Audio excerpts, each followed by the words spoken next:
What is most important for business growth? I generally talk about startups and tech startups.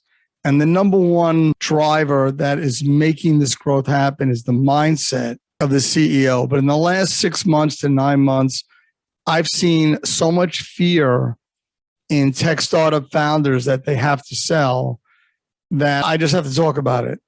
Number one, they love their product. They're brilliant in dev work and app dev work, but they just don't want to address having to sell. Maybe it's beneath them. I'm not exactly sure of the fear. Really depends on each CEO. So the primary reason that they don't want to sell is they feel that they're not going to achieve their growth goals because they don't think they're a good seller. And these are startups that don't have salespeople. So if you're hiring your first rep, you really don't have a great coach driving that rep. And this is inherently a real problem.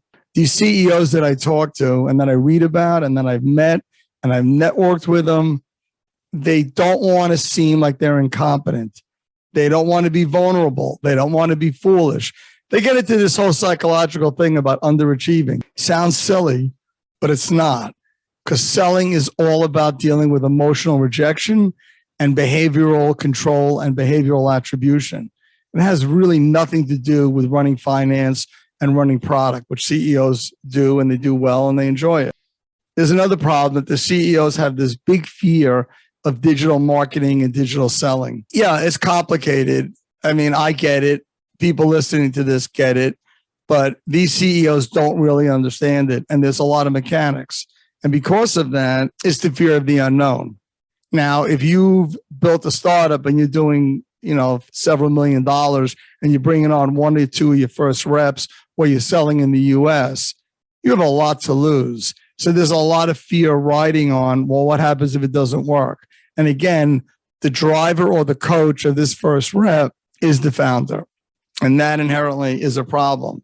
They're worried about their reputation. They're worried about an ROI. I personally don't think the ROI is the biggest problem. I think the reputation is one. So how do we fix it? What do we tell them? It's not rocket scientist work.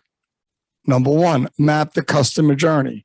If you build software, you can easily map a customer journey. The workflows are a fraction of the complexity. Map their journey and then spread it out over the deal cycle that you have. If you have a 7-month deal cycle, and then you have to include acquiring the lead and acquiring the prospect, and make it 8 months and 9 months and map where they are and how they make a decision. That's really a straight line trajectory plot. Shifts in the market. What are they doing in the market? If you're selling it to pharma, where are they going? Are they on the vaccine wagon? If you're in retail, well, that's not a really good thing right now. So if they're cutting costs, where are they in that? And then do you have the differentiators? Competitive shifts. Where are they dealing with competitors in their own marketplace? If they're getting crushed, it's going to be harder to sell them. So therefore, you stack rank who you're dealing with competitive wise. And then look at their public domain, their 10K, their 10Q. If they're private, it's more difficult.